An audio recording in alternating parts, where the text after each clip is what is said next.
Hola chicos, buenas tardes, bienvenidos. Hola, profe. Hola, profe, ¿qué Hola, tal? profe. Bueno, la tarea para hoy era que ustedes pudiesen hablar acerca de aquellas alteraciones del sistema nervioso que se presentan de manera aguda. Bien, lo que hicimos la clase anterior fue conocer las enfermedades más comunes que tienen que ver con la degeneración del sistema nervioso central, ¿no? Que lleva un tiempo, que lleva una evolución, signos y síntomas, y que no son curables, ¿sí? Sí son tratables en el sentido de que se puede administrar medicación para menguar los signos y los síntomas, pero la persona que tiene una enfermedad degenerativa del sistema nervioso central la tiene para toda su vida, ¿bien? La idea para hoy es que conozcamos otro tipo de enfermedades del sistema nervioso central que tiene que ver con alteraciones que aparecen de manera repentina, si se quiere. Bien. La idea era poder escuchar a los compañeros que no han podido estar en la clase anterior, pero muchos de ellos no pueden estar esta tarde, así que la dinámica de la clase se ha cambiado para que quienes estemos presentes podamos comentar sobre los hallazgos que hemos tenido, ¿no? ¿Cómo anoté yo en el orden que se fueron conectando? Primero se conectó Melanie, después se conectó Vanessa, después se conectó Ángeles, luego Brenda, luego Melissa, Dayana, Lilia, Jorge, y se acaba de conectar Adriana. Bien, la idea es que podamos terminar con el sistema nervioso para dar paso al cuarto y al último parcial a realizarse la semana que viene, el próximo miércoles, ¿bien? Para este parcial solamente se va a evaluar aprendizajes relacionados solo al sistema nervioso central, que mejor dicho, al sistema nervioso central y periférico, que es lo que hemos visto en este último tiempo. Luego vamos a realizar una actividad integradora con todos los temas del año para que en la semana o en la primera semana del mes de noviembre puedan recuperar parciales a aquellas personas que tienen pendiente la recuperación, ¿sí? Y después ya prepararnos para rendir los finales. Ustedes ya saben que es una materia que se regulariza, no se promociona, ¿no? Y les adelanté que el examen final va a consistir en una defensa oral, ¿no es cierto? La idea de la defensa oral es que ustedes puedan exponer sus conocimientos, por eso también se ha pensado este ejercicio que estamos haciendo sobre que ustedes puedan presentar, hablar frente a la cámara, conversar con el docente sobre lo aprendido. ¿Bien? Bueno, vamos a dar inicio a esta serie de exposiciones. Le vamos a dar lugar a Melanie. Melanie, todo tuyo, el Zoom. Bueno, profe, estoy de celular, capaz que se vea un poquito diferente. Bueno.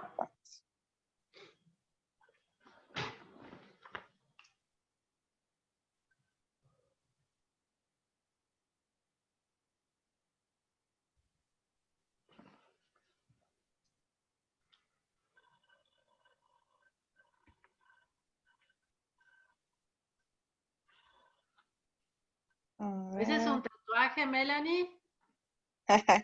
sí, Está genial. ese Beto. Bien. Bueno, ahí se ve, Sí, se ve ¿sí? perfecto. Bueno, a mí me tocó el tema de traumatismo cráneoencefálico. A esto lo podemos definir como una lesión física o un deterioro funcional del cerebro que es causado por una fuerza externa que puede producir una disminución o una disfunción de nivel de conciencia y que va a conllevar a una alteración de las habilidades cognitivas, físicas y o emocionales del individuo.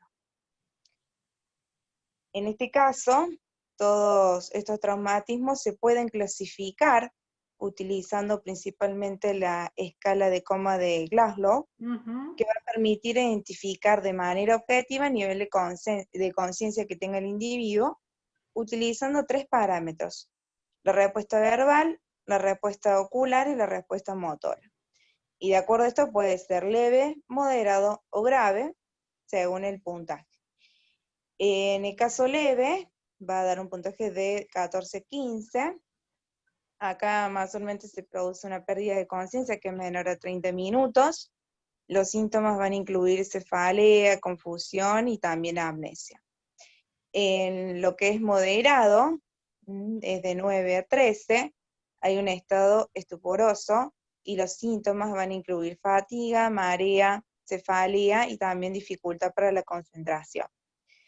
Y en el caso de lo que es grave, que es la puntuación más baja, que es 3 a 8, ya hay un estado comatoso en la persona, ¿sí? Que ya ahí va a requerir, obviamente, la unidad de cuidados intensivos.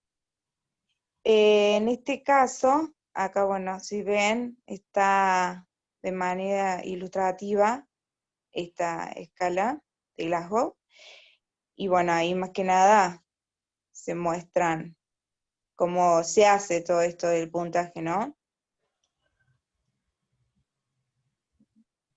Bueno, ahí como para que lo veamos, esto lo vimos un poquito en la práctica nosotros.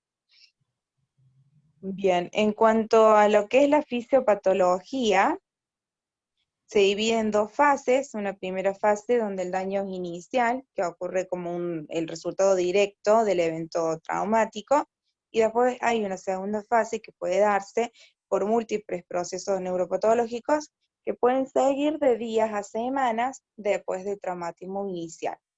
Uno de los objetivos del tratamiento neurocrítico es intervenir de manera oportuna para evitar todos estos daños secundarios. Podemos ver que hay una clasificación de las lesiones craneales según el tipo de daño, que puede ser primario o secundario. En Ujú. cuanto a lo primario, puede haber desde laceraciones de cuero cabelludo, fracturas de cráneo, contusiones y laceraciones de cerebro, lesión zonal difusa, una hemorragia intracraneal, lesión en el tronco cerebral o en el cuerpo callos. En cuanto al daño secundario, hinchazón cerebral, daño cerebral isquémico, un edema cerebral, puede haber hidrocefalia, enfermedad neurológica progresiva, embolismo graso y también infección. En cuanto a lo que son los signos y síntomas, acá va a depender del tipo de traumatismo que tenga la persona y la parte del cerebro afectada. Entre los que se pueden distinguir son cefaleas, vómitos y náuseas, pérdida de conocimiento, falta de coordinación motora, mareos, dificultad para el equilibrio, visión borrosa, convulsiones, dilatación de pupilas, afasia, disartria y alexitimia. En cuanto a lo que es el diagnóstico de un traumatismo, primeramente se hace una evaluación general de la vía aérea y la ventilación, una evaluación neurológica con respecto a la escala de Glasgow, se hace una evaluación hemodinámica, estudios de diagnóstico por imágenes, como radiografías de cráneo y columna cervical, una tomografía axial computada y también resonancia magnética, y estudios de laboratorio completo. En cuanto al tratamiento, acá hay una parte que es la reanimación, que primeramente se debe ver la permeabilidad de la vía aérea, se puede administrar oxigenoterapia y en casos graves se puede hacer una intubación endotraqueal. La inmovilización de la columna cervical, debe hacerse estabilización hemodinámica, exploración neurológica rápida y somera, exploración sistémica rápida, verificando si hay lesiones torácicas o abdominales. Se puede hacer también la colocación de una sonda nastrogástrica en caso que sea necesario. Y bueno, completar siempre optimizando la monitorización de todo lo que son los signos vitales, con el electrocardiograma y demás. Bien.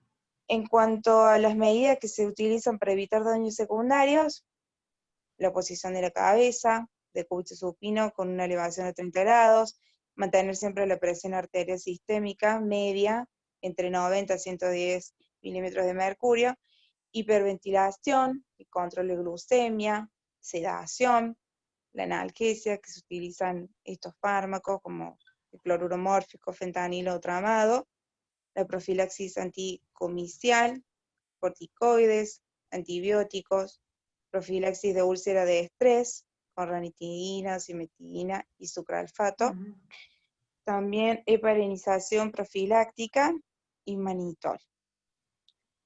Y en cuanto al tratamiento quirúrgico, que ya se toma en lesiones específicas, en este caso se realiza craneotomía en caso de que diagnostiquen un hematoma epidural o hematomas subdurales que pueden ser agudos o crónicos. Bien. Excelente. La escala de Glasgow también, en el caso de los traumatismos, por ejemplo, se utiliza para poder evaluar la defensa de la vía aérea.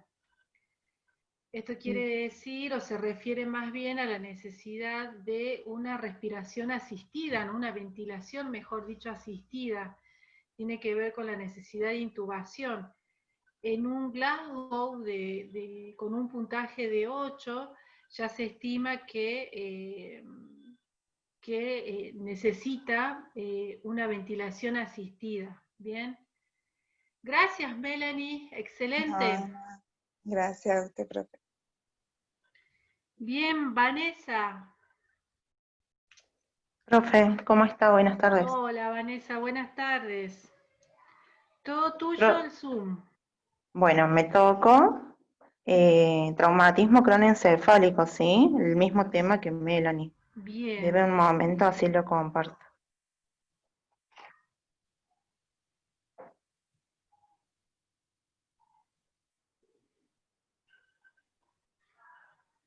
Bien. De las alteraciones neurológicas agudas, el tema que me tocó fue traumatismo cróneoencefálico, ¿sí? Esto se define como cualquier tipo de traumatismo en el cuero cabelludo, cráneo o el cerebro. Estas pueden manifestarse solo como un bulto pequeño en el cráneo o una lesión cerebral grave. La ocurrencia de una lesión en la cabeza, con la presencia de al menos uno de los siguientes elementos, tales como alteración de la conciencia y amnesia debido al trauma, cambios neurológicos y neurofisiológicos, diagnóstico de trauma del cráneo, de fractura de cráneo o lesiones intracraneales atribuidas al trauma, ocurrencia de muerte resultante del trauma que incluya diagnóstico de lesión de cabeza y o injuria cerebral traumática. Esto cursa dos fases. Una es debida al impacto directo, como la fractura, confusión, hemorragia puntiforme y subaracnoidea, que recordemos que la hemorragia puntiforme son las pequeñas colecciones sanguíneas en el interior de los tejidos, y la subaracnoidea sería cuando un vaso sanguíneo inflamado en el cerebro se revienta, que esto es el aneurisma, que provoca daños permanentes. ¿Sí? Bueno. La fisiopatología, mecanismo del trauma, se clasifica en abierto y cerrado. Abierto, a una mayor mortalidad asociada a la elevación brusca y significativa de la presión intracraneana comparado con el TEC cerrado, o sea, el traumatismo cerrado. De igual manera, por la penetración de la dura madre, causada comúnmente por un proyectil o esquirlas, estas generan áreas de confusión, edema cerebral, hemorragia subaracnoidea y hematomas. Y el cerrado son los accidentes de vehículos automotor, otras menos frecuentes son caídas y traumas directos con objetos contundentes. Esta es la generación de la fuerza de aceleración y desaceleración, producen fuerzas tangenciales en el cerebro, generando las lesiones axonal difusa, que se caracteriza por pérdidas de conciencia y laceraciones de tejido cerebral. Esta lesión axonal difusa son los daños que se generan en los axones, que son en las partes de las neuronas cerebrales. Después tenemos un tratamiento que el manejo inicial comienza con la atención prehospitalaria y en la sala de urgencia, que consiste con la permeabilidad de vías aéreas, ventilación y circulación, todo lo que es la ventilación, ¿cierto? Instaurar medidas de reanimación en caso de inestabilidad, evaluación de segmentos corporales en búsqueda de otras lesiones, valoración neurológica mediante reactividad pupilar en la escena del trauma y al arribar a la sala de urgencia. Se tiene en cuenta la hipoxia, hipotensión, hipoglucemia, trastornos hidroelectrolíticos e hipotermia, alteran el estado neurológico y restan fiabilidad a la evaluación del electrocardiograma, por lo que deben ser corregidas. Este trastorno hidroelectrolítico son las alteraciones del contenido de agua o electrolitos que están en el cuerpo. O sea, sería en cuanto a la cantidad de estas sustancias, si suben, o sea, se aumentan o bajan. Y después la presencia de midriasis sin respuesta al estímulo luminoso indica la inminencia de herniación transsectorial del uncus del hipocampo del lóbulo temporal. Esto sería una hernia cerebral, a nivel cerebral. Bien. Y lo que es el tratamiento neuroquirúrgico se realiza por 3 hematomas que se tienen en cuenta. El hematoma epidural está indicado el manejo médico y la conducta expectante en los pacientes con hematoma epidural. Se tiene en cuenta la aparición de midriasis unilateral, signos neurológicos focales, deterioro rápidamente progresivo del estado de conciencia y la evaluación del electrocardiograma. La alteración de cualquiera de estos signos refieren a una alta probabilidad de expansión del hematoma. Bueno, y el hematoma epidural es lo que sería, profe, la acumulación de sangre entre la dura madre, que es la capa que rodea el sistema nervioso central por fuera, y el cráneo por dentro. O sea, sería el hematoma ahí.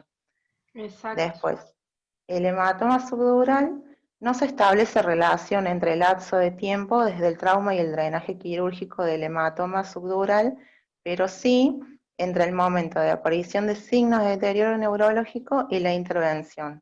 El hematoma del drenaje subdural en las primeras 2 horas de deterioro del estado neurológico guarda relación con un pronóstico favorable y reducción significativa de mortalidad.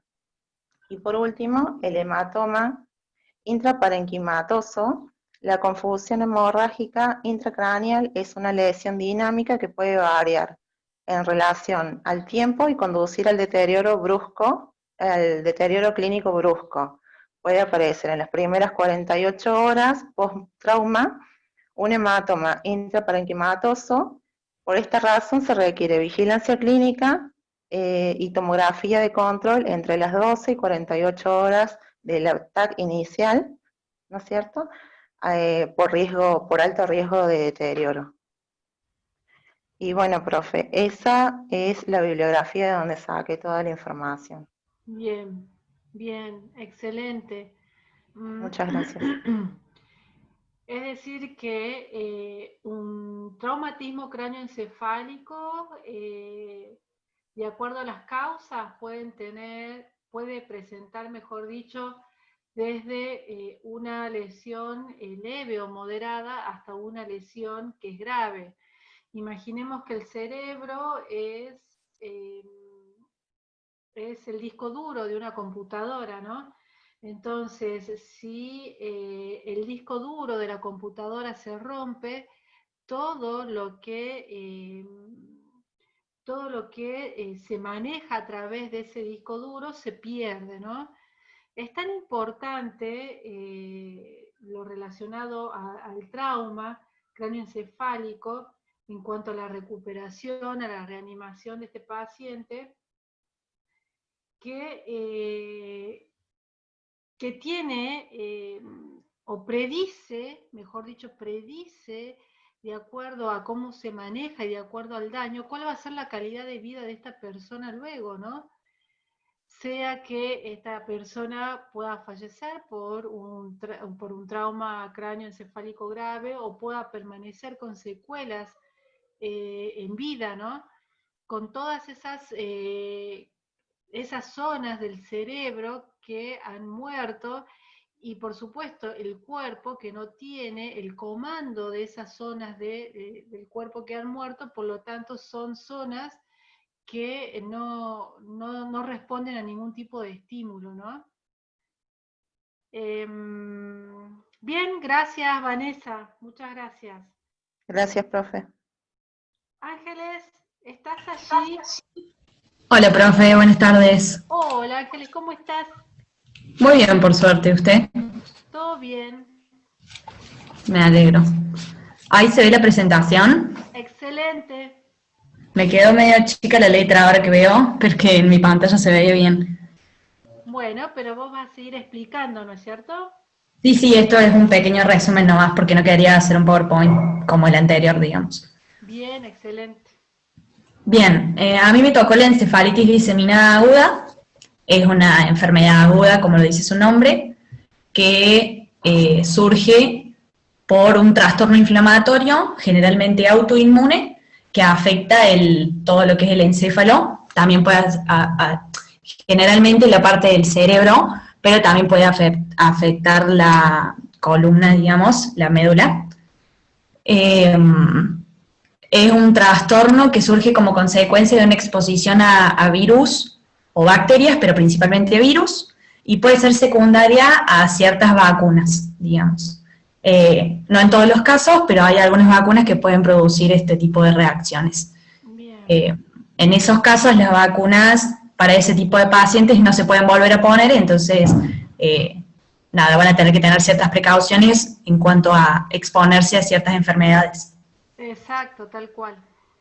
Bien, la encefalitis es, como dice ahí, una inflamación que surge como consecuencia de esta infección por estos virus. Por lo tanto, la fisiopatología es de una infección, digamos, o sea, se expone el paciente a una infección que genera una liberación de anticuerpos para tratar de combatir esa infección, lo cual genera una respuesta inflamatoria, que es lo primero que genera el sistema inmunitario. Y al ser en el cerebro, digamos que es un espacio que tiene espacio reducido por la presencia del cráneo, puede producir toda esta serie de síntomas que son característicos de esa inflamación. Estos síntomas, sin embargo, son bastante variables dependiendo del paciente y sobre todo la edad. No es lo mismo si un paciente pediátrico tiene una encefalitis diseminada que si es un adulto mayor. Pero los síntomas están divididos en 3 pilares de acuerdo a la recurrencia de los síntomas. El primer pilar son la ataxia y la fiebre, que la mayoría de los pacientes lo sufre, digamos. Puede estar acompañado de vómitos y convulsiones, que generalmente son un síntoma del empeoramiento, digamos, del cuadro, y puede existir parapesia total o parcial, dependiendo de la exposición que se haya tenido a este virus y de cómo esté el sistema inmunológico del paciente. Al ser un trastorno inflamatorio y autoinmune, el tratamiento se realiza con corticoides, que justamente lo que hacen es frenar la respuesta inflamatoria y también disminuir la respuesta inmunológica. Con lo cual, además del tratamiento importante, lo que es muy necesario es que durante los próximos 10 días posteriores al tratamiento, el paciente permanezca guardado, digamos, en su casa en reposo, porque tiene el sistema inmunológico deprimido, entonces está mucho más expuesto a cualquier otra infección que quizás en un momento normal no se contagiaría, digamos. Eso es todo, la bibliografía está acá abajo, es otra de las enfermedades, como me pasó con las leucodistrofias, que hay bastante poca información en castellano, por lo menos. Eso quiere decir que hay poca búsqueda o poco interés acá en los países latinoamericanos sobre la enfermedad, pero bueno, esto es lo que pude encontrar. Excelente, Ángeles. Para aclararles, la parapesia es una disminución, ¿no es cierto?, de la fuerza del tono muscular del cuerpo de una persona, ¿no? Gracias, Ángeles. Brenda, ¿estás? Hola, profe, sí, estoy acá. Hola, Brenda, ¿cómo estás? Muy bien, muy bien. Me alegro muchísimo. Gracias. Bueno. ¿Comparto pantalla, profe? Sí, Pi. Ok.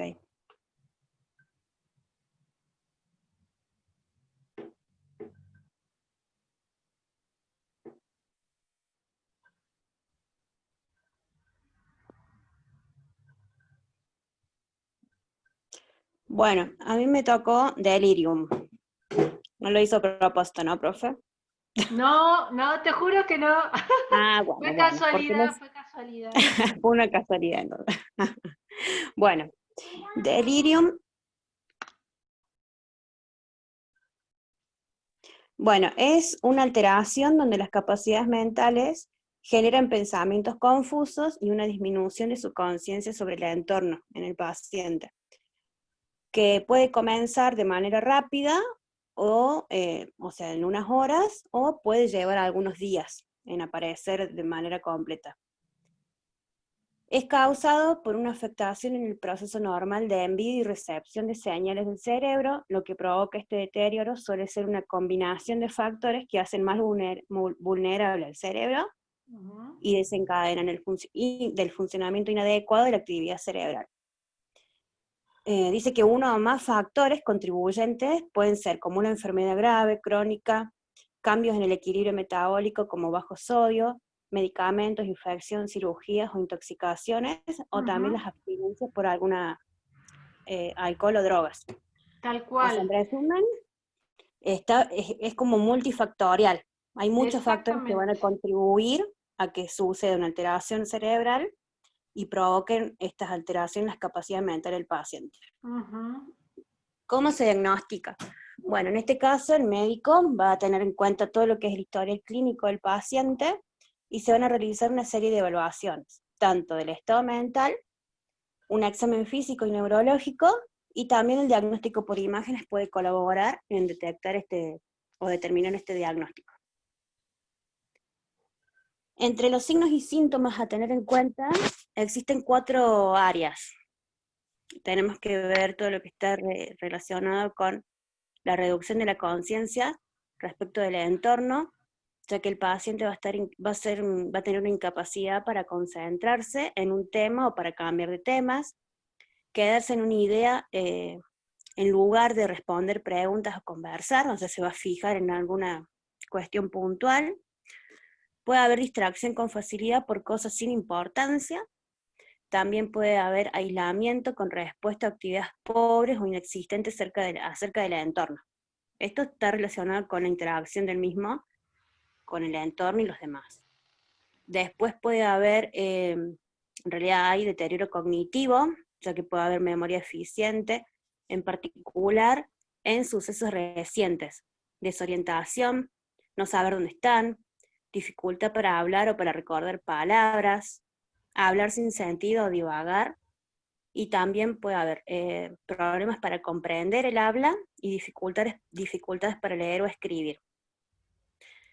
Y desde lo que es cambio, desde lo comportamental, de lo conductual, bueno, va a haber cosas que no existen, que son las alucinaciones, inquietud, agitación o comportamientos combativos, gritar, gemir o emitir sonidos, estar quieto y retraído, especialmente cuando se trata de adultos mayores, movimientos lentos o aletargados, alteración de los hábitos del sueño, inversión del ciclo noche-día, sueño, vigilia, esto desde comportamiento. Y la última área está relacionada con las perturbaciones emocionales, que bueno, puede haber ansiedad, miedo, paranoia, depresión, irritabilidad, enojo, euforia, apatía también es uno de los síntomas como más característicos, cambios del humor rápidos e impredecibles y cambios en la personalidad.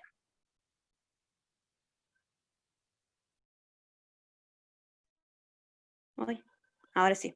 Tipo de delirio. Existen 3 tipos de delirio, o sea, hay una clasificación donde se ponen 3 tipos, que tenemos el hiperactivo, el hipoactivo y el mixto. El hiperactivo es quizás el tipo que se reconoce con más facilidad y puede incluir inquietud. Por ejemplo, andar de un lado para el otro, estar agitado, cambios de humores rápidos, alucinaciones, negativa, colaborar con la atención del profesional. Respecto al hipoactivo, puede incluir inactividad o actividad motora reducida, pereza, somnolencia normal o sensación de aturdimiento.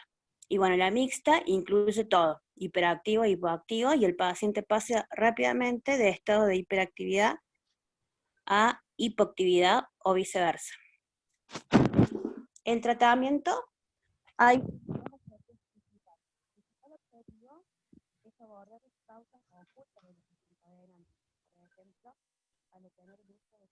Brenda, se fue el sonido. ¿Ahí me escucha, profe? Ahí sí, ahí sí. Bueno, respecto al tratamiento, hay 2 objetivos principales. El principal es abordar la causa que desencadena todo esto, que a veces puede estar oculta, porque como dijimos es una patología multifactorial, y uno de los ejemplos que daba es algunos medicamentos pueden causar desequilibrios metabólicos que están destinados para un objetivo, para otro diagnóstico, y pueden provocar los delirios. Y el segundo objetivo se centra en crear el mejor ambiente posible para curar el cuerpo y calmar el cerebro. Bueno, y a tener en cuenta más que todo eran los factores de riesgo y las formas de prevenir esta patología. Dentro de lo que es factores de riesgo, dice que toda enfermedad que origine una internación hospitalaria, en especial en las terapias intensivas o después de una cirugía, aumentan los riesgos de estos pacientes a padecer delirium. Al igual que a una internación domiciliaria con un paciente que está convaleciente, y especialmente hay que tener cuidado con los adultos mayores. Algunos ejemplos de otras enfermedades que aumentan el riesgo son trastornos cerebrales como de demencia, los ACV o enfermedades de Parkinson, episodios previos, o sea que ya el paciente haya tenido delirium, deterioro de la audición o de la vista, o tener varios problemas médicos. Todo eso contribuye a una mayor predisposición para poder tener delirium. Y la forma de prevenir, dice que hay que atacar los factores de riesgo que puedan desencadenar estos episodios. Es que los entornos hospitalarios representan un desafío especial, ya que hay cambios frecuentes de habitación, procedimientos invasivos, ruidos fuertes, mala iluminación y falta de luz y sueño natural, lo cual puede empeorar la desorientación del paciente. Y la evidencia indica que existen ciertas estrategias como promover hábitos de sueño, ayudar a que la persona esté en calma y orientada, ayudar a evitar problemas médicos y otras complicaciones que pueden evitar o reducir la gravedad del delirio.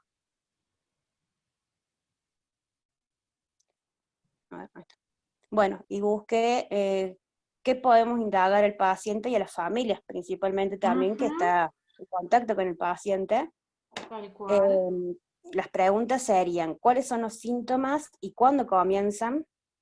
Si aparecieron episodios de fiebre, tos, infecciones, dolores de forma reciente, si aparecieron episodios de lesiones como traumatismos, cómo era la memoria y las capacidades de pensamiento de la persona antes de que comenzaran los síntomas, cómo era el rendimiento de la persona en las actividades cotidianas antes de que empezaran los síntomas también, puede desenvolverse de manera independiente, qué otras enfermedades le han diagnosticado, toma los medicamentos prescriptos según las indicaciones, cuándo tomó la dosis más reciente de cada una, si consume medicamentos nuevos, saber si la persona consumió drogas o alcohol recientemente, si tiene antecedentes de abuso de alcohol o drogas, si hay cambios en el patrón de abuso, como el aumento de este o la interrupción, si ha demostrado de manera reciente depresión, tristeza o aislamiento extremo, se ha indicado que no se siente seguro, si hay signos de paranoia, se ha visto o oído cosas que nadie más ha visto y oído,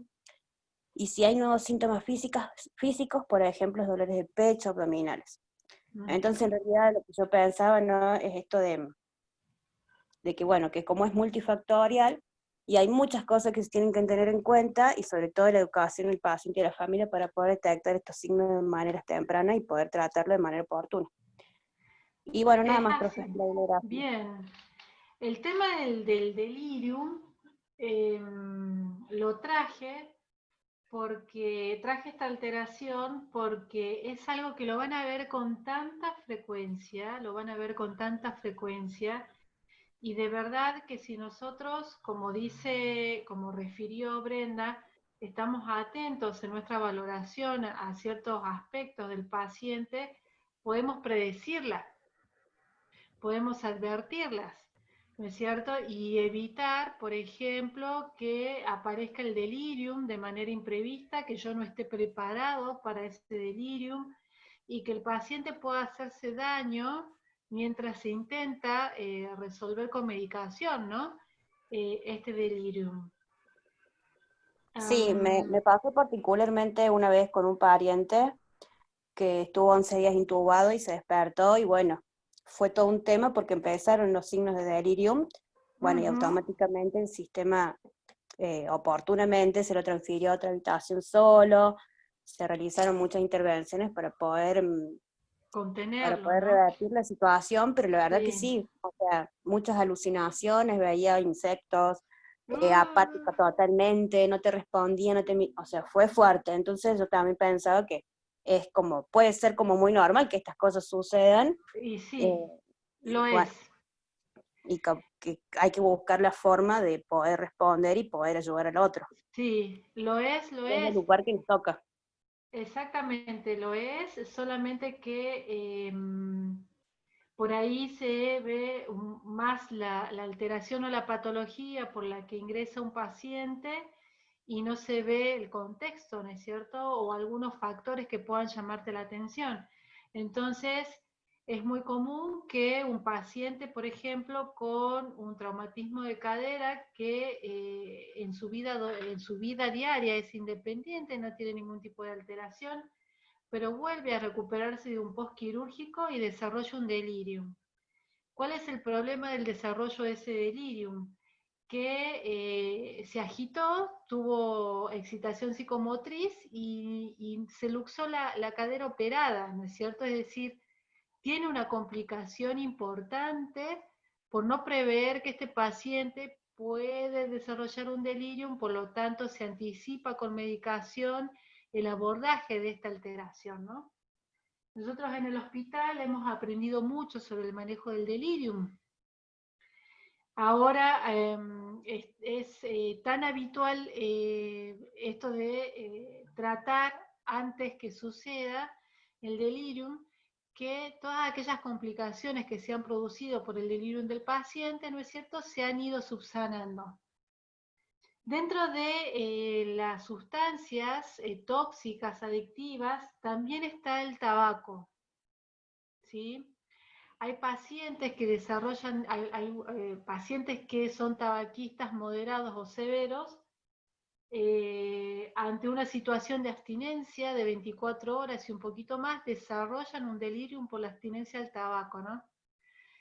¿Y qué pasa? Muchas veces el paciente no comenta la cantidad verdadera de cigarrillos que consume, ¿no?, al médico.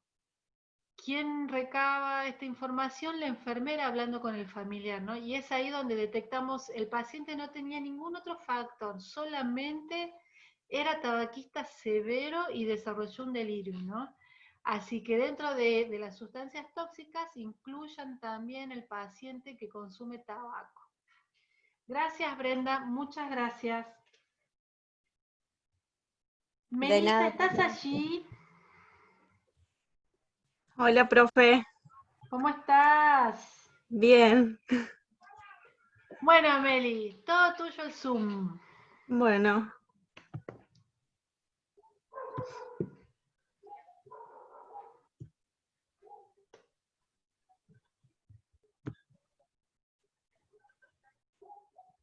¿Se ve? Sí, se ve Bueno. excelente. A mí me tocó el coma, estado de coma. Bueno, definición. Se define como la conciencia es el estado de alerta sobre uno mismo y lo que lo rodea.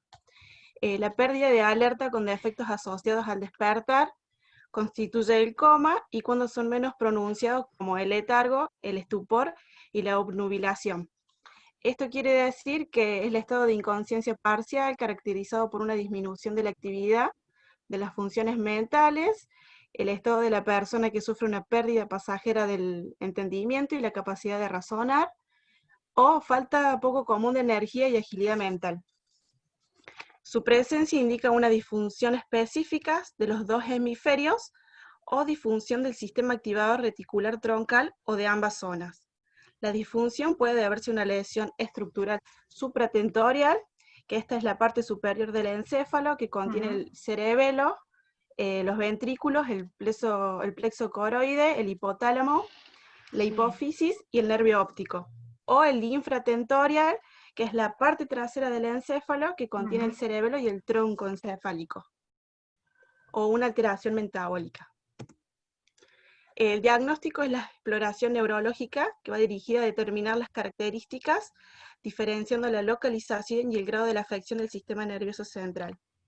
En ella se explora el nivel de conciencia, función troncal, patrones respiratorios, sensitivo motor y reflejos tendinosos.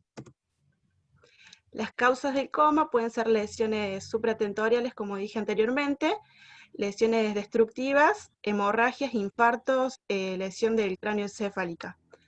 Lesiones infratentoriales, que son hemorragias en la subdural o la extradural, como aneurismas.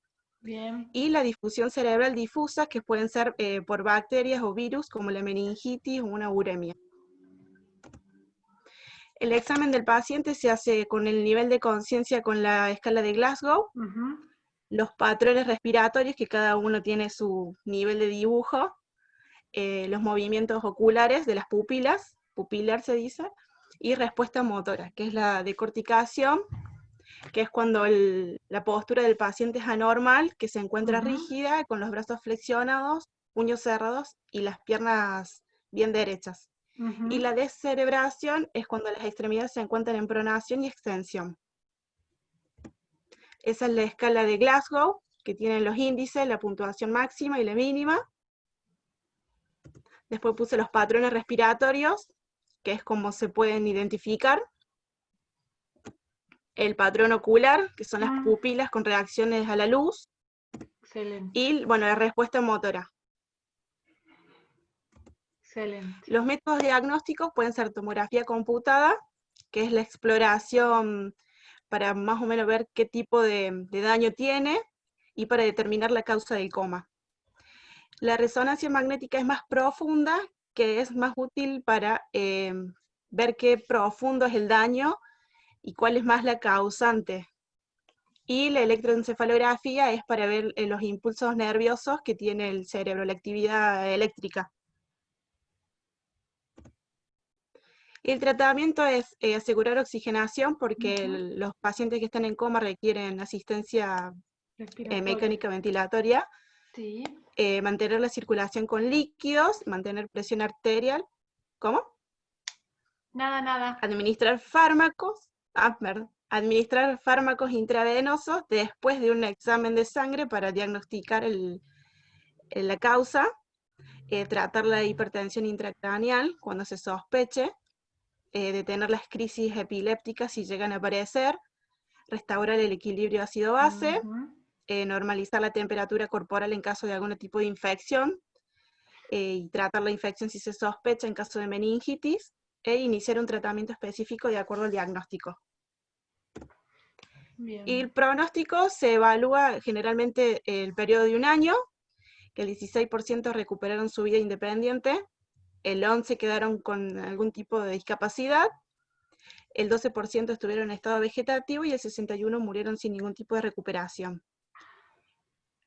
El pronóstico del coma, excluido el de origen traumático y medicamentoso, suele ser muy malo, o sea, no tiene buen pronóstico. Es menos fiable en las intoxicaciones y traumatismos, que estos pueden ser revertibles, y es preciso después de una parada cardiopulmonar, que a veces suele complicar también el cuadro. Está. Bueno, y ahí está la bibliografía, profe, la saqué de 2 libros de neurología. Excelente, excelente. Bueno, les traje el coma para que ustedes conozcan que es una situación en la que puede presentarse, o mejor dicho, un paciente puede presentar coma. Sin embargo, es un paciente que requiere los mismos cuidados que un paciente que no está en coma.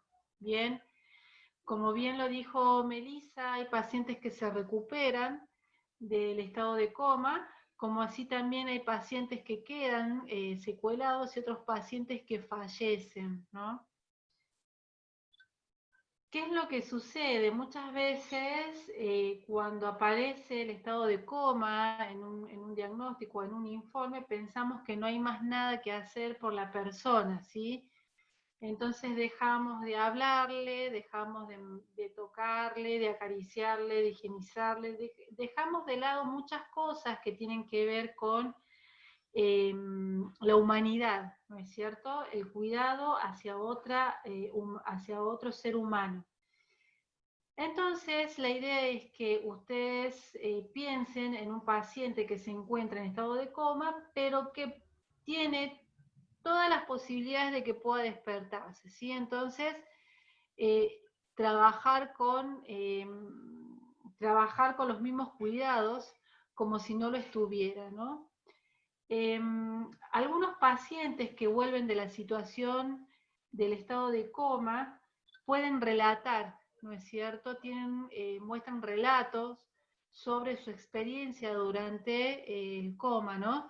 Y pueden recordar las voces, quizás no conocen las caras, pero sí pueden recordar las voces, pueden recordar las caricias, pueden recordar la diligencia del equipo de salud, ¿no es cierto? Entonces, es muy importante que aunque el paciente esté en coma, nunca dejemos de hablar y de explicar lo que vamos a hacer, ¿bien? Gracias, Meli. Bien, Dayana, ¿estás allí? Acá estoy, profe, buenas tardes. Hola, Dayana, ¿cómo andás? Mejor, mucho mejor. Ahora puedo hablar bien. Sí, no se te escucha con la voz tan nasal, ¿viste? ¿Se escucha bien entonces, profe? Sí, se te escucha súper bien. Bueno, ahí paso a compartir. Bueno.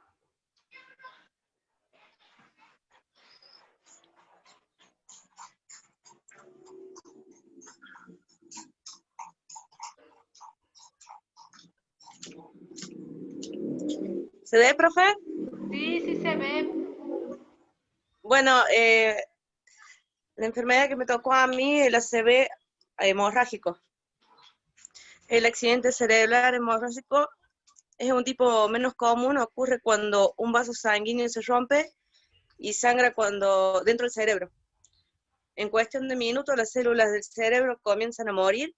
Las causas incluyen un aneurisma hemorrágico, una malformación arteriovenosa. Estoy para atrás, estoy leyéndose mal. O la ruptura de la pared arterial. En introducción, un ataque cerebral, también llamado como apoplejía, es una emergencia médica. Hay dos tipos, el isquémico y el hemorrágico. El accidente cerebral hemorrágico, el tipo común, como decía en la otra parte de la introducción. Dice lo mismo ahí, profe. Bien. Bueno, los signos y síntomas. Los síntomas de un derrame cerebral son entumecimiento o debilidad repentina de la cara, brazo o pierna. Confusión, repentina dificultad para hablar o entender el lenguaje.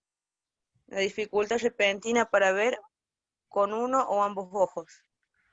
Problemas para caminar, repentina, mareo, pérdida de equilibrio o coordinación. Dolor de cabeza severo, repentino, sin causa conocida. Es importante tratar los ataques cerebrales lo más rápido posible. En un accidente cerebrovascular hemorrágico, los primeros pasos consisten en encontrar la causa del sangrado en el cerebro y luego controlarlo. Se puede necesitar cirugía. La rehabilitación tras un accidente cerebrovascular puede ayudar a las personas a superar las discapacidades causadas por la apoplejía. Bueno, el isquema cerebral, que era uno de los tipos, se produce cuando el flujo sanguíneo de una determinada zona del cerebro es insuficiente. Al no llegar bastante sangre, las células nerviosas de esa zona se ven privadas de oxígeno y nutrientes, por lo que no funcionan de forma correcta. Los tratamientos de un ACV hemorrágico. El tratamiento por lo general consiste en controlar la hemorragia y reducir la presión con medicamentos o cirugía. Son medicamentos para disminuir la presión arterial, cirugía para drenar la sangre acumulada, clipaje quirúrgico, espiral endovascular, procedimientos para corregir vasos sanguíneos anormales. El tratamiento para una isquemia cerebral es para tratar un accidente cerebrovascular isquémico. Los médicos deben restablecer rápidamente el flujo sanguíneo del cerebro. Esto se puede hacer con medicamentos de emergencia por vía intravenosa, procedimientos endovasculares de emergencia, medicamentos administrados directamente en el cerebro, extracción del coágulo con un recuperador de stent. Rehabilitación. El objetivo de rehabilitación de accidente cerebrovascular es ayudar a volver a aprender las habilidades que perdiste cuando este efecto parte del cerebro. La rehabilitación por accidente cerebrovascular puede ayudar a recuperar la independencia y a mejorar tu calidad de vida. La gravedad de las complicaciones del accidente cerebrovascular y la capacidad de cada persona para recuperar varían ampliamente. Estudios han demostrado que las personas que participan en un programa especializado de desempeñar mejor que la mayoría de las otras personas que no hacen rehabilitación. ¿Qué implica la rehabilitación? El plan de rehabilitación dependerá de la parte del cuerpo o del tipo de capacidad afectada por el accidente cerebrovascular. Esto puede tener ejercicio de motricidad, entrenamiento para la movilidad, terapia induciva por restricción, terapia de amplitud y movimiento. Otras rehabilitaciones son las actividades físicas asistidas por la tecnología. Podrían incluir estimulación eléctrica, funcional, tecnología robótica, tecnología inalámbrica, realidad virtual. Las actividades cognitivas y emocionales pueden incluir terapia para trastornos cognitivos, terapia para los trastornos de comunicación, evaluación y tratamiento psicológico, medicamentos. Las terapias experimentales incluyen estimulación cerebral no invasiva, terapias biológicas, medicina alternativa. ¿Cuándo se debe iniciar la rehabilitación? Cuanto antes comience la rehabilitación, mayor será la posibilidad de recuperar las habilidades y destrezas perdidas. Estabilizar tu estado de salud, controlar las afecciones que ponen en peligro la vida, evitar otro accidente cerebrovascular, limitar cualquier complicación relacionada con el accidente cerebrovascular. Es común que la rehabilitación de un accidente cerebrovascular comience tan pronto como 24 a 48 horas después, mientras estás en el hospital. Y bueno, acá dice que cuánto dura. La duración de la rehabilitación de un cerebrovascular depende de la gravedad de este y de las complicaciones relacionadas. Algunos sobrevivientes de un accidente cerebrovascular se recuperan rápidamente, pero la mayoría necesita alguna forma de rehabilitación a largo plazo, que posiblemente dure meses o años después del accidente cerebrovascular.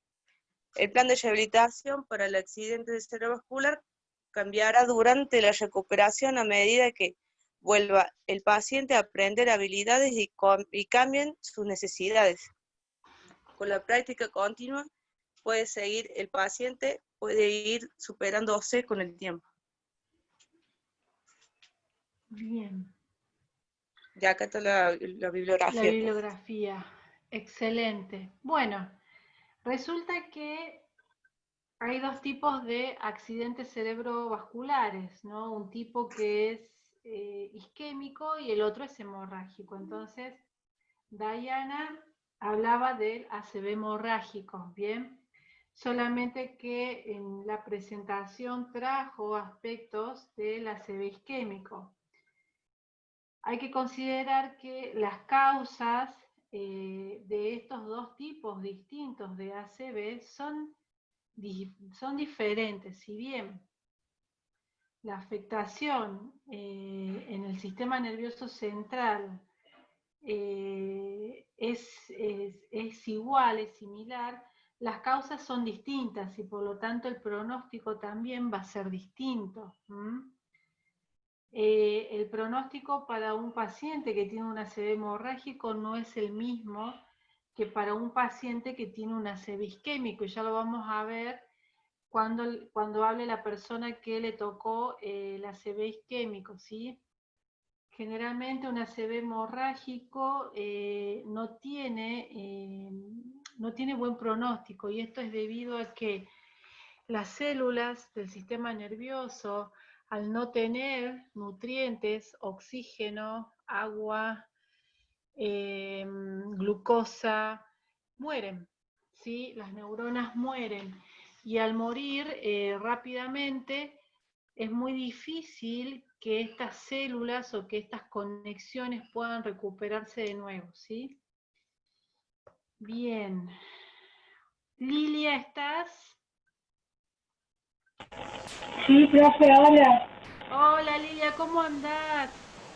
Bien, bien, bien. Me alegro, todo tuyo, el Zoom.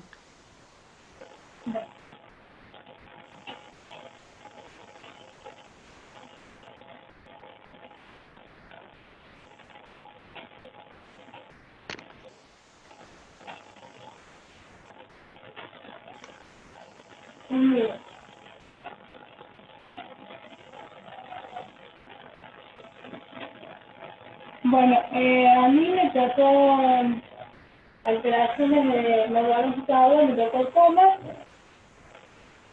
Generalidades del coma, dice que el coma es la falta de respuesta del cual el paciente no puede ser descartado y sus ojos permanecen cerrados. Esta alteración de la conciencia involucra la disfunción de ambos hemisferios cerebrales. El deterioro de la conciencia o del estado de alerta es una reducción de la reactividad de los estímulos externos y del deterioro grave incluye el coma, que el paciente no puede ser descartado, sus ojos están cerrados y no responden ningún estímulo. Y el estupor, que es cuando el paciente puede ser despertado solo mediante un estímulo físico-energético. Tal cual. La fisiopatología, la conservación del estado de alerta requiere la función intacta de los hemisferios cerebrales y de la preservación de los mecanismos de descartar en el sistema activador reticular, que es una red extensa de núcleos y fibras interconectadas en la protuberancia superior, el mesencéfalo y el diencéfalo posterior. Por lo tanto, el mecanismo de deterioro de la conciencia involucra ambos hemisferios cerebrales. La etiología dice que el coma es el deterioro de la conciencia, que pueden ser trastornos estructurales que más a menudo producen daño total o trastornos no estructurales como a mayor frecuencia provocan un daño difuso. Las causas más frecuentes del coma, hay causa focal, que puede ser por un tumor encefálico o un coma simultáneo, trastornos estructurales como hidrocefalia aguda, hemorragia, trastornos más estructurales que son convulsiones o epilepsia, difusos, tienen insuficiencia respiratoria, cardíaca, encefalopatía hepática, trastornos metabólicos, tóxicos, isquémicos, endocrinos, está la hipercalcemia, hiperglucemia, hipoglucemia, hipoxia e hipotiroidismo, claro. Infecciones como la meningitis, la encefalitis y otros trastornos están en la encefalopatía, hipertensiva, el alcohol que es inhibidor del sistema nervioso, los fármacos que son los opioides y los analgésicos relacionados con los sedantes son represores del sistema nervioso central. Igual que el monóxido de carbono también es represor del sistema nervioso central. Los signos y los síntomas, dependiendo de las causas, se desarrollan síntomas, que son las anomalias oculares, la disminución autónoma, la disfunción motora, y los otros síntomas que cuando el tronco encefálico está comprometido aparecen náuseas, vómitos, cefalea, oxificación. Existen 4 tipos de comas, como ven ahí, y los grados de coma. Son como ligero, que es cuando el paciente presenta la alteración de la conciencia en un grado más avanzado que el mejor, pierde el control de las síntomas, y existen muy pocos cambios respiratorios en relación con el sector profundo.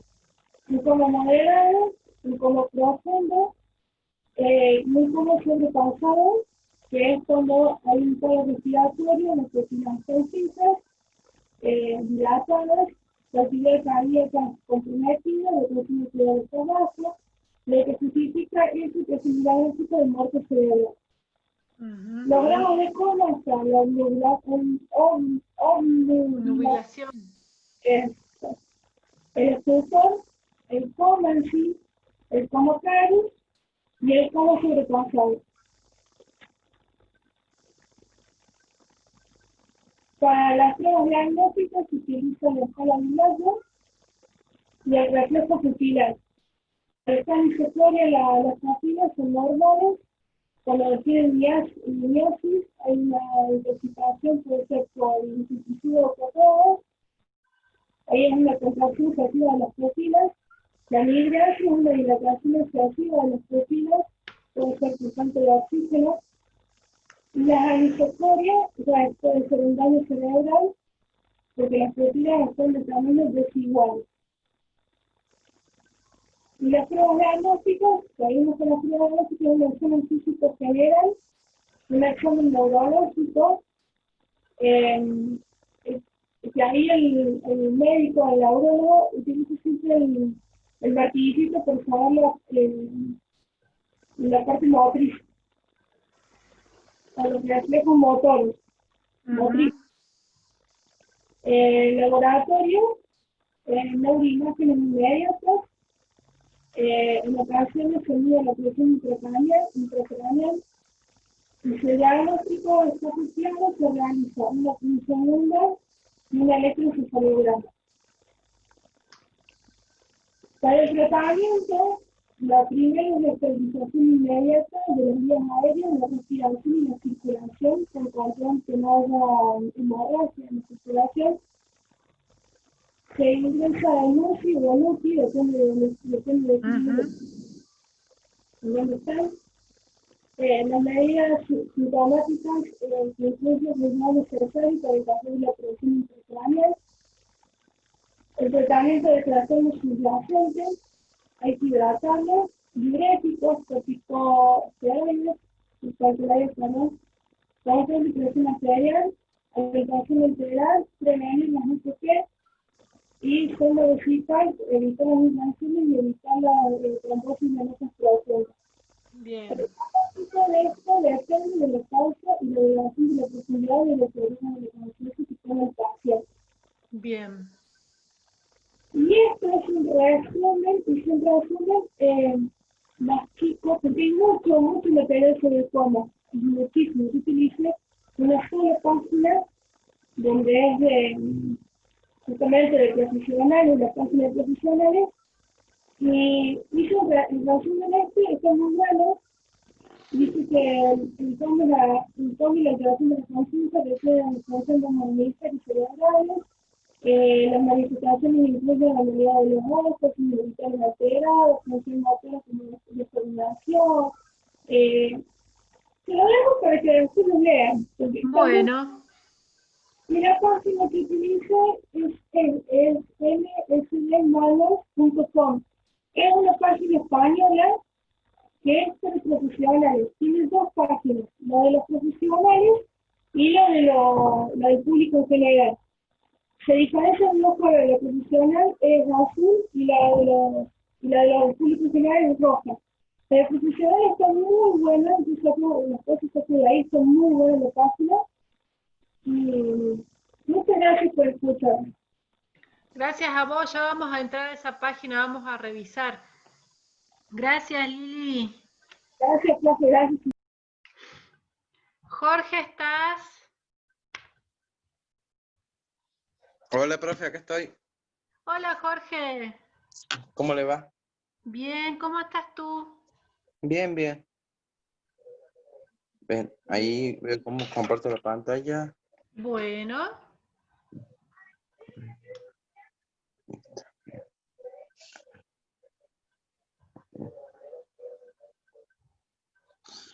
¿Se ve, profe? sí, se ve. Bien, a mí me tocó el ACV hemorrágico. Bien. El mismo tema que Dayana.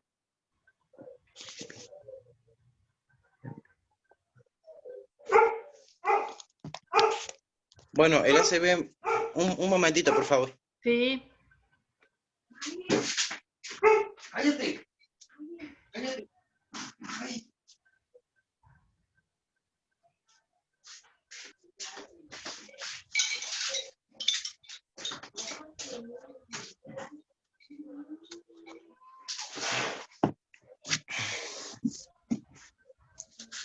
¿Me escucha, profe? Sí, sí. Sí, perdón. Bueno, dice que el ACV, tanto hemorrágico como isquémico, como usted recién decía, es de un amplio motivo, o sea que se da por diversas razones. La variedad es un déficit de la discapacidad que provoca a menudo la terminología empleada para hablar de estos temas. Es preciso utilizar sinónimos que estuvieran más aclarados en los estamos. Hablamos de la rehabilitación según la terminología de la OMS y definiéndolo según su clasificación internacional del funcionamiento de la discapacidad y de la salud en el 2001. Cuando hablamos de esta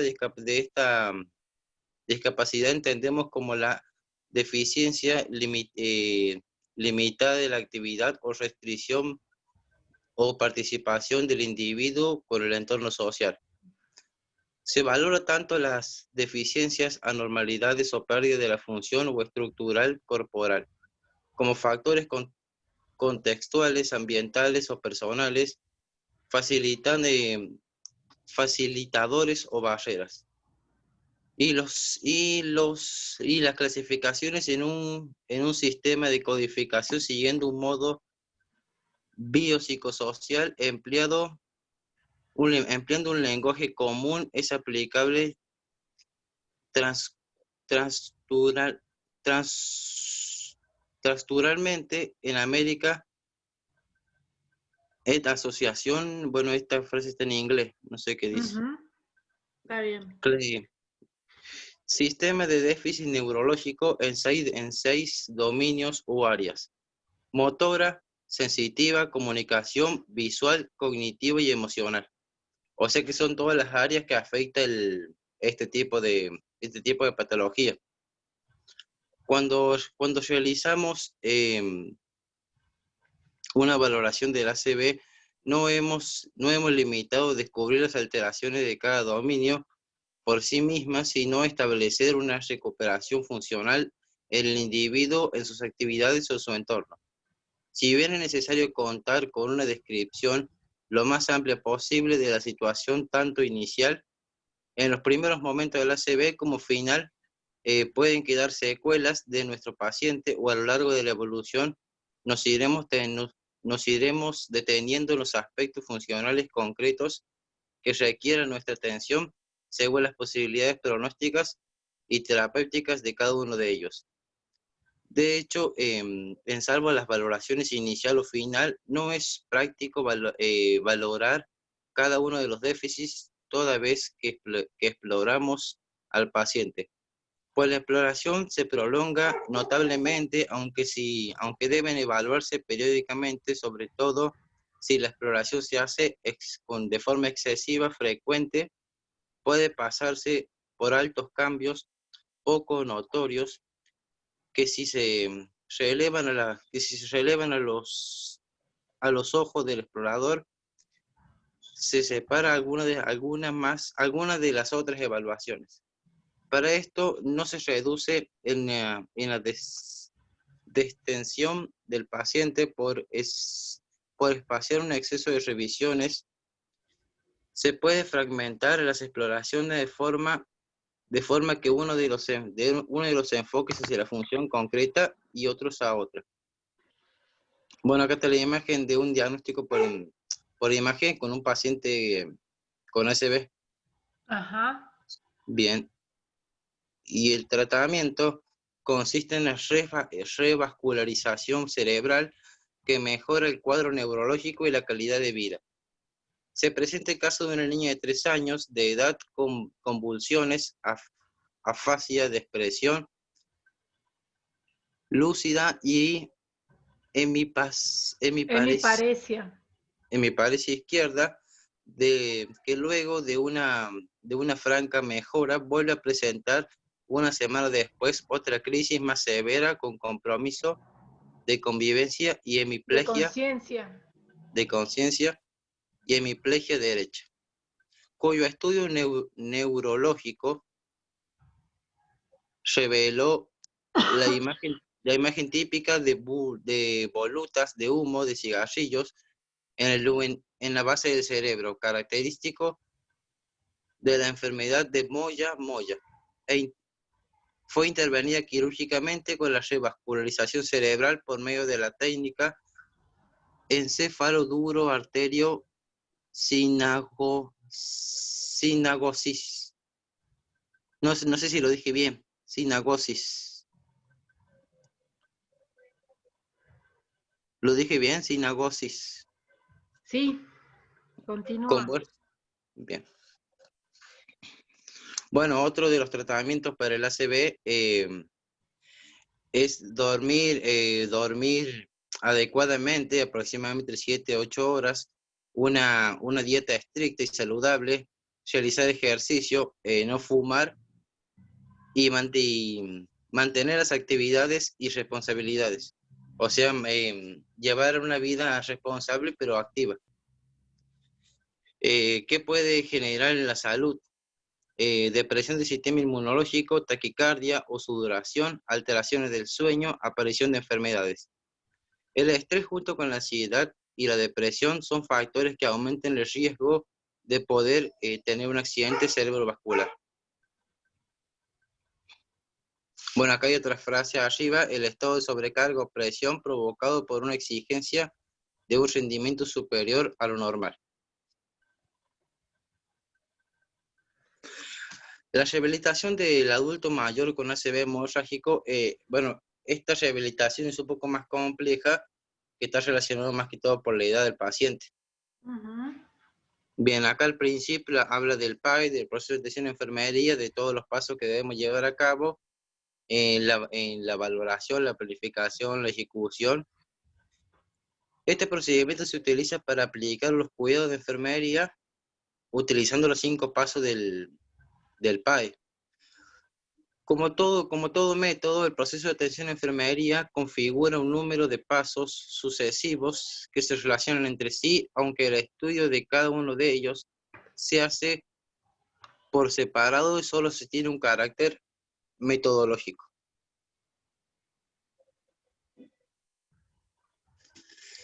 Ya que en la puesta de práctica etapas se superpone la valoración. En la primera fase del proceso de enfermería consiste en la recogida de datos y organización que conformen a la persona, familia y entorno. Son las bases para que las decisiones y actualizaciones posteriores. El diagnóstico de enfermería es el juicio o conclusión que se produce como resultado de la valoración de enfermería. La planificación es desarrollando estrategias para prevenir, minimizar o corregir los problemas, así como promocionar la salud y ejecución en relación a la puesta en práctica y a los cuidados programados. Los cuidados de enfermería ante el sistema de salud son la expresión y el cumplimiento de un servicio indispensable en determinadas circunstancias de la vida. Dicho servicio está cubierto de forma integral por otro grupo de profesionales. El proceso de enfermería constituye el método de intervención que distingue la disciplina. Su ampliación se hace cada vez que sea indispensable en ambos hábitos de la enseñanza y de la práctica diaria. En la asistencia sanitaria, el profesional de enfermería se mantiene un vínculo cercano con los usuarios que implementen herramientas metodológicas para el cuidado a fin de satisfacer las necesidades de cada uno de los pacientes y asegurar la continuidad y calidad del cuidado. Bueno, acá está aproximadamente los valores en accidentes cerebrovasculares. En depresión puede afectar un 70%, en apatía un 62%, en ansiedad un 50%. Bien, y el diagnóstico, en las últimas décadas se ha presenciado un surgimiento de tecnologías que han proporcionado la optimización de varias técnicas de neuroimagen como la ecografía, la resonancia magnética, de imágenes en caso de enfermedad cerebrovascular isquémico, carotidio, tomografía axial computarizada, resonancia magnética de imágenes, tomografía de emisión o positrones, angioneuronasia, no sé si lo dije bien, angioresonancia, Angioresonancia. entre otras dichas técnicas. Se perfeccionan entre sí y facilitan una valoración morfológica y hemodinámica de mayor efectividad de la función cerebrovascular, razón que facilita la determinación de la situación, dimensión de la lesión, así como la identificación de trastornos del flujo cerebro intracraneal y extracraneal. Se presenta un análisis del rol de la imagenología. Imagenológica. En el diagnóstico del accidente cerebrovascular. O sea que por el avance de la tecnología cada vez fue más sencillo diagnosticar este tipo de enfermedad. Ajá, tal cual. Bien, acá en esta imagen sale uno de tantos motivos por el que se produce este tipo de enfermedad. Bien. Bien, la primera habla de la circulación de una de las partes de la circulación sanguínea en una parte del cerebro, bueno, que se interrumpe la circulación sanguínea en una de las partes del cerebro. Perdón, pasa que es muy chiquita la letra, no la entiendo bien. En el área afectada, que le afecta al oxígeno provocando lesiones, ven que no llegue el oxígeno como corresponde al cerebro, que no llegue la cantidad de oxígeno que necesita el cerebro. Bueno, acá sale cuáles pueden ser los síntomas que puede manifestar el paciente. Falta de sensibilidad, movilidad de la cara o brazos y piernas, dolor de cabeza intenso, dificultad para hablar o comprender, vértigo o intensidad para caminar, pérdida de visión en uno u ambos ojos. Bien, acá sale más amplio cuáles son los signos y los síntomas. Bien. Un accidente cerebrovascular puede ocurrir de dos formas. Un vaso sanguíneo en el cerebro puede obstruirse y cortar el flujo sanguíneo. Esto se llama accidente cerebrovascular isquémico. O puede comenzar a sangrar. Esto se llama accidente cerebrovascular hemorrágico. Exacto. O sea que cuando es isquémico es cuando se corta la circulación sanguínea en el cerebro, y hemorrágico cuando empieza a sangrar. Exactamente. Los accidentes cerebrovasculares provocados por la obstrucción son mucho más comunes que los accidentes cerebrovasculares provocados por sangrado. Las causas que aumentan el riesgo de tener un accidente cerebrovascular influyen en la presión arterial alta. Bueno, acá en las imágenes salen algunos de otros síntomas que puede tener un paciente que sufre esta enfermedad, que hemiplegia, que no sé qué es. Yo creo que cuando hemiplegia es la parálisis del lado contrario a la zona del cerebro que está lesionada. Cuando se paraliza la mitad del cuerpo. Ajá, tal cual. Bien. Bueno, otro de los síntomas es cefalea, confusión y vómitos, pérdida de conocimiento, coma, muerte, la inestabilidad o alteración para hablar, alteración de la vista. Bien, las intervenciones de enfermería.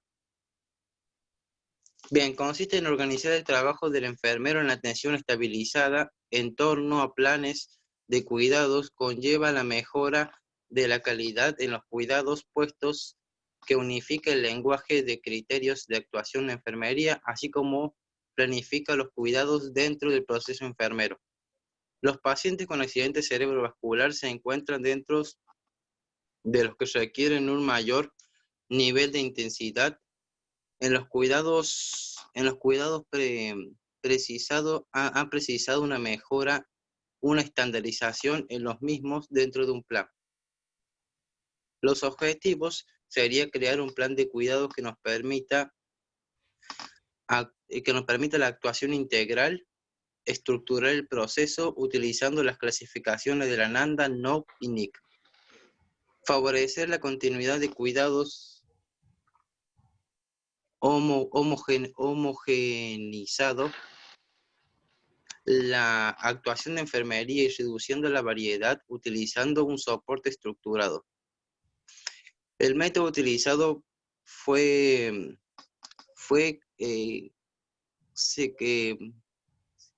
secavar aquellos problemas con una mayor incidencia. Se dan en estos pacientes, así como la bibliografía existente sobre el tema, los problemas imicaron.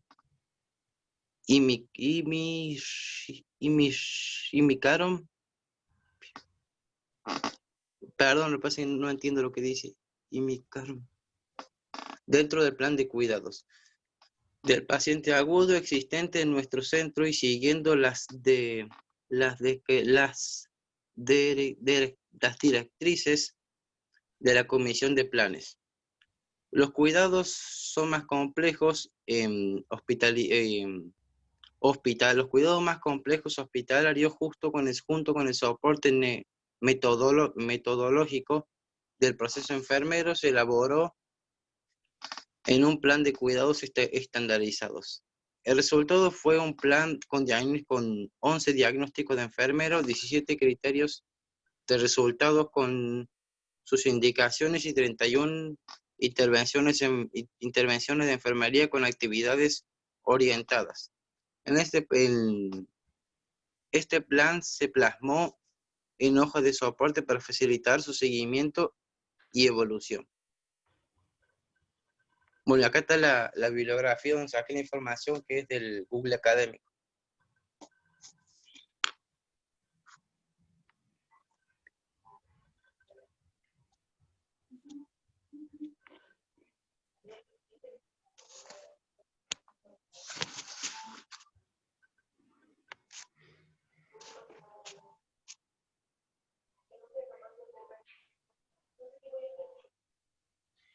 Bien. Jorge, si vos tuvieses que hacer una idea de lo que es el ACV hemorrágico para concluir, ¿qué es lo que podrías decir de esta alteración?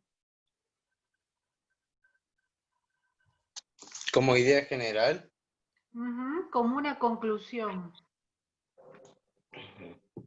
bueno, que el ACV hemorrágico es un accidente, es una parálisis o sea, un accidente cerebrovascular, pero pero no solamente que obstruye la circulación sanguínea del cerebro, sino que también produce una hemorragia Bien. dentro del cerebro.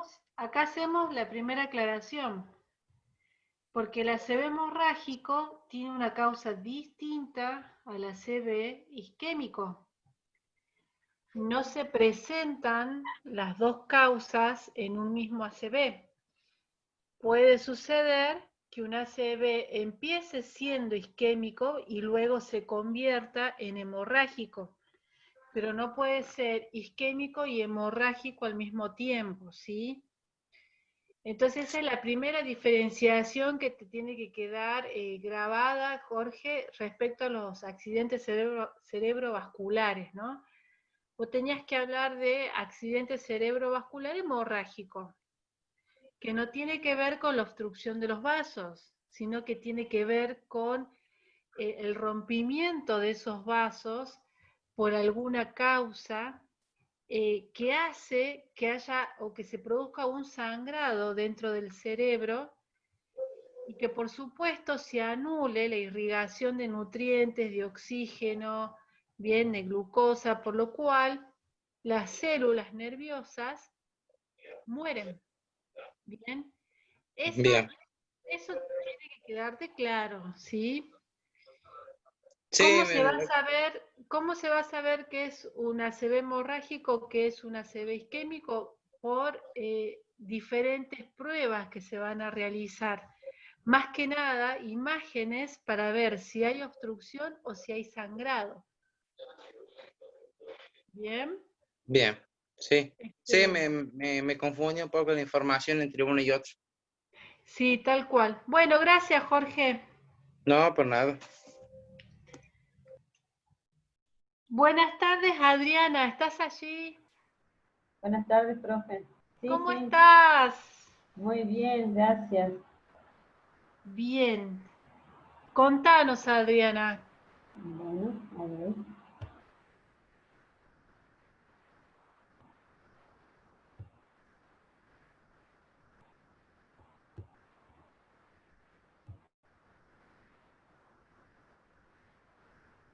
¿Se ve, profe? Sí, se ve. Bueno, a mí también me tocó el tema de delirium. Sí. Vamos un poquito. Bueno, una definición. Iba muy de acuerdo con lo que decía la compañera, creo que fue Brenda. Fue Brenda, sí. Bueno, el delirium es un síndrome, no una enfermedad, de etiología compleja y también, decíamos, multifactorial, ¿no? Que culmina en un patrón similar de signos y síntomas referentes a nivel de conciencia y deterioro de funciones cognitivas del paciente. Clásicamente, el delirium tiene un inicio súbito, en horas, en días. Su evolución es breve y fluctuante, mejorando rápidamente si se identifica y elimina el factor causal, aunque todas estas características pueden variar según el tipo de paciente. En cuanto a la fisiopatología implicada en el delirium es poco conocida.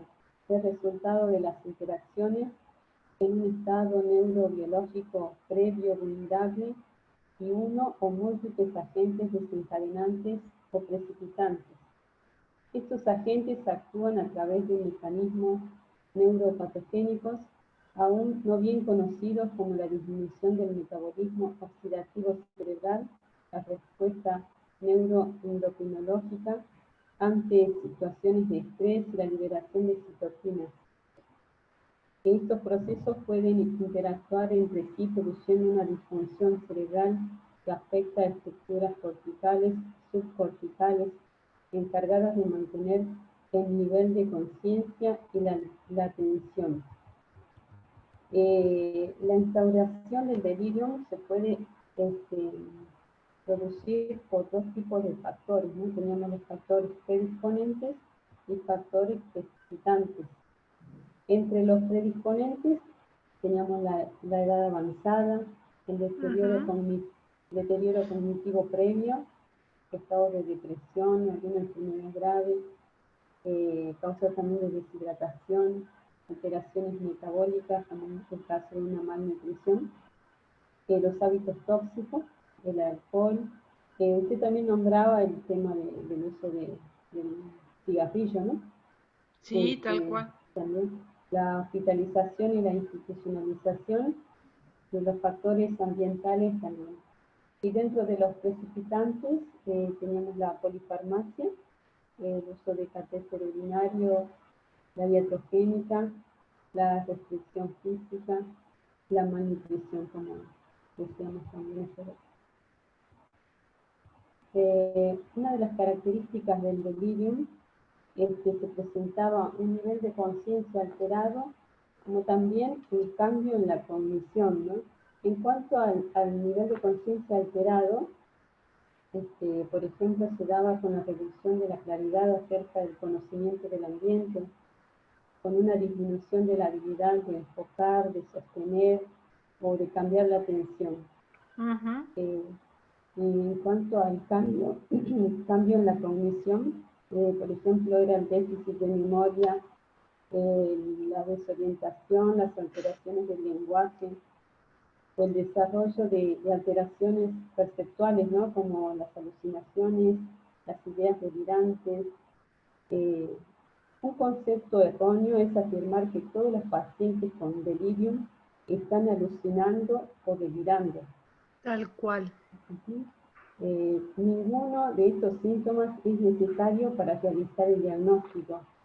Otros síntomas comúnmente asociados al delirium incluyen la alteración del sueño, la actividad psicomotora anormal, las alteraciones emocionales, ¿no? Como decía también la compañera, el miedo, la ansiedad, la ira, la depresión, apatía, euforia. En cuanto a los tipos de delirium, también ¿no? Decíamos que había el tipo hiperactivo, el hipoactivo y el mixto, que era el más común. Sí. En el hiperactivo se caracteriza por el aumento de la actividad psicomotora, con agitación y en ocasiones se presenta también con agresividad, conductas desorganizadas, alucinaciones o ideas delirantes. En cuanto al hipoactivo, se caracteriza por el enlentecimiento psicomotor generalizado, caracterizándose el paciente por presentar apatía y letargia. Y en esta imagen, ¿no? Quería hacer una distinción, que muchas veces se confunden los términos, ¿no? Entre lo que es los delirios, el delirium y el delirium tremens. En cuanto al delirio, es una idea o creencia fija. El paciente está completamente convencido de aquello que afirma creer, aunque la narrativa y la evidencia o falta de ella muestren lo contrario. No suele ser algo invalidante, el paciente puede seguir funcionando en la sociedad, puede seguir relacionándose, pero a veces bordea la psicosis con tergiversación y ausencia total de la realidad, ¿no? Como en el caso de personas que, por ejemplo, ¿no? En un ambiente laboral, creen que los compañeros tienen algo o están tramando algo en contra de él, o están hablando algo de él, ¿no? Ajá. En ese caso, que a veces nosotros lo usamos como, ese término, ¿no? Lo usamos como para decir que estábamos hablando cualquier cosa, ¿no? Podemos decir, Sí. estás delirando, ¿no? Sí. Tal cual. En cuanto al delirium, en cambio, que es de lo que estamos hablando nosotros, es un síndrome confusional. Es la pérdida de la capacidad de atención que parasita el resto de las funciones superiores, fluctuantes y desencadenado en personas mayores por alguna causa infecciosa. Además, se presenta de forma exacerbada si existe un deterioro cognitivo de base, ¿no? Por ejemplo, en las causas infecciosas, a veces cuando hay una infección urinaria importante, también a veces decimos la persona está perdida, ¿no? Se perdió. Ujú. Y en el delirium tremens, se da en pacientes que consumen alcohol en exceso, crónicamente poseen en sus sistemas un exceso de neurotransmisores excitatorios, como el glutamato, para contrarrestar el efecto del fenol. Ujú. Es el síndrome de abstinencia por alcohol, que tiene su forma más grave y responde al nombre de delirium tremens.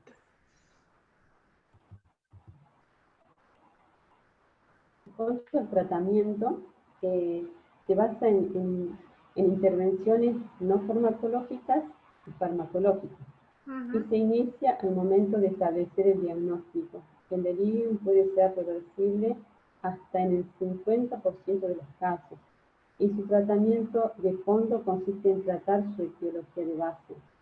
En cuanto a lo no farmacológico, ¿no? Se puede tratar el dolor, la hipoxia, la constipación, la fiebre, corregir el ciclo del sueño y vigilia, evitar, ¿no? Como decía también Brenda, ¿no? De favorecer el ambiente, ¿no? Para que la persona pueda conciliar el sueño, ¿no? Evitar la luz excesiva en la noche, o asegurar la exposición a la luz durante el día, proveer de anteojos, audífonos, hacer todo lo que le permite a la persona como conectarse con su medio, evitar el ambiente, evitar ruidos excesivos, optimizar la temperatura de la habitación, hacer sentir al paciente más seguro, orientar al paciente en el tiempo, en el espacio, en persona, recordarle la fecha, el día, la hora en donde se encuentra. En cuanto a lo farmacológico, se solía recomendar el haloperidol, o lanzapinas, las quetiapinas, risperidona, amisulpride, que son los más usados, ¿no? Sí, sí. Bueno, y eso creo que acá tenemos la bibliografía. Bien. Saqué esta información. Bien. Es muy importante todo el tiempo que se tenga contacto con el paciente, informarle sobre la fecha, el día, la estación del año, dónde se encuentra, cómo me llamo yo, cómo se llama él. Es muy importante, ¿sí? Lo que dijo Adriana respecto a favorecer el descanso nocturno, disminuyendo la exposición de la luz, como así también favorecer la vigilia, ¿no es cierto?, del paciente, abriendo una ventana que vea la luz del día, que sepa que es de día, que tiene que estar despierto, ¿sí? Gracias, Adriana. Bien, profe, gracias. Pablo, ¿estás? Hola, profe, sí. ¿Cómo estás, Pablo? Bien, acá estoy. Bueno, Pablo, todo tuyo es Zoom. ¿Se escucha bien, profe? Sí, se escucha bien.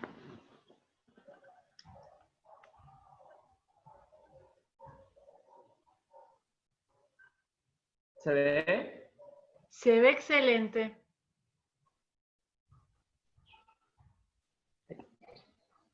Bueno, el tema que a mí me tocó fueron infecciones bacterianas. Empecé pues desarrollando lo que es principalmente lo que es una bacteria. Las bacterias son microorganismos procariotas que presentan un tamaño de unos pocos micrómetros y diversas formas, incluyendo esferas, barras y filamentos curvados y helicoidales. Lo que es una célula procariota quiere decir que es una célula sin núcleo. Entonces encontramos su material genético, se encuentra en el citoplasma de la célula. ¿Qué es una infección bacteriana? Es aquella infección causada por bacterias y microorganismos microscópicos que tienen una sola célula sin núcleo y que viven en todo tipo de medio y ambiente. Muchas especies también viven en el cuerpo humano y en el de los animales. Tenemos bacterias que habitan en la piel, en la boca, en la vía respiratoria, en el sistema digestivo, en el sistema reproductor o en el urinario. Hablando un poquito más de lo que es una infección bacteriana, decimos que existen una gran cantidad de estos microorganismos, los cuales no causan ningún daño y solo son unos pocos de tipos de bacterias son los que lo provocan. Enfermedades mediante la producción de toxinas, transmitiéndose, invadiendo los tejidos del organismo, adhiriéndose a la célula del hospedador o invadiendo el sistema inmunitario. Son llamadas las bacterias patógenas, hablando vulgarmente las malas. Exacto. Exacto. Las partes del cuerpo más propensas a contraer infecciones bacterianas, resalte como las principales, lo que me salían, digamos, en varios libros que busquen información. La piel y las membranas mucosas, el sistema digestivo, los pulmones y las vías respiratorias, el sistema urinario, el sistema nervioso, la piel y el tejido alrededor de un catéter venoso central. Bien. Un catéter venoso central es un tubo o un catéter que se coloca en una vena y se utiliza para extraer sangre y administrar medicamentos o líquidos por una vía intravenosa. Signos y síntomas generales de las infecciones bacterianas según su localización. Muchas infecciones bacterianas cursan con fiebre. La fiebre se trata de manifestaciones más comunes que presentan la respuesta inflamatoria. Por ejemplo, las bacterias que se encuentran en el estómago, que es la gastroenteritis, que pueden generar patógenos como el Escherichia coli o la Salmonella. Tiene como síntoma más frecuente la diarrea. Los síntomas típicos de las infecciones respiratorias, además de la fiebre, suelen ser congestión nasal, moqueo nasal, irritación de la garganta y tos. A veces acompañada de inapetinencia, letargo y malestar general. Creo que el letargo es el estado de cansancio y somnolencia profunda. Me corrige, Sí. profe, si me llego a equivocar. Sí, es Creo. así. Bien. Después hablamos en cuanto a las infecciones urinarias, los síntomas varían según en qué partes del tracto urinario estén presentes las infecciones. Si se trata de la vejiga, por ejemplo, podemos producir orina turbia o con sangre, maloliente, dolor o ardor al orinar, presión o calambre en la parte inferior del abdomen o en la parte baja de la espalda, y una fuerte necesidad de orinar frecuentemente, incluso poco después de haber vaciado la vejiga. Si la infección se propaga a los riñones, los síntomas pueden incluir, entre otros, escalofríos y temblor o sudoración nocturna, fatiga, fiebre alta, dolor en los costados, la espalda o la ingle, piel enrojecida o caliente, cambios mentales o confusión mental, náuseas y vómitos. En algunos casos, fuerte dolor abdominal. Una de las enfermedades más temidas es la meningitis bacteriana, que puede estar causada por la bacteria que se llama Neisseria meningitidis. Tiene como síntoma inicial el vómito, dolor de cabeza, rigidez de la nuca y evoluciona al estado de coma a las pocas horas. Decimos que la bacteria de la meningitidis es la Neisseria meningitis y decimos, bueno, la meningitis es una infección bacteriana grave que daña las membranas que rodean al cerebro y la médula espinal. Esta bacteria se puede propagar hacia otras personas a través de estornudos, besos, etc. Los tratamientos para las infecciones bacterianas se utilizan los antibióticos. Son los fármacos más utilizados para tratar las infecciones causadas por bacterias. Actúan contra las infecciones matando a la bacteria o dificultando su desarrollo y reproducción. Pero hay que recordar que no son eficaces contra los virus, hongos ni parásitos. O sea, que los antibióticos no matan ni virus, ni hongos, ni parásitos. Tal cual. Para seleccionar un antibiótico es adecuado para el tratamiento de una infección. El médico debe realizar un diagnóstico específico. En gran parte de las infecciones, la relación entre el microorganismo causante de esta y el cuadro clínico no es constante, por lo que es importante identificar cuál es la bacteria responsable del proceso infeccioso. Esto quiere decir que antes de medicar, debemos hacer una prueba de diagnóstico para saber cuál es la bacteria específica para medicar contra esa bacteria. Bueno, y muchas gracias.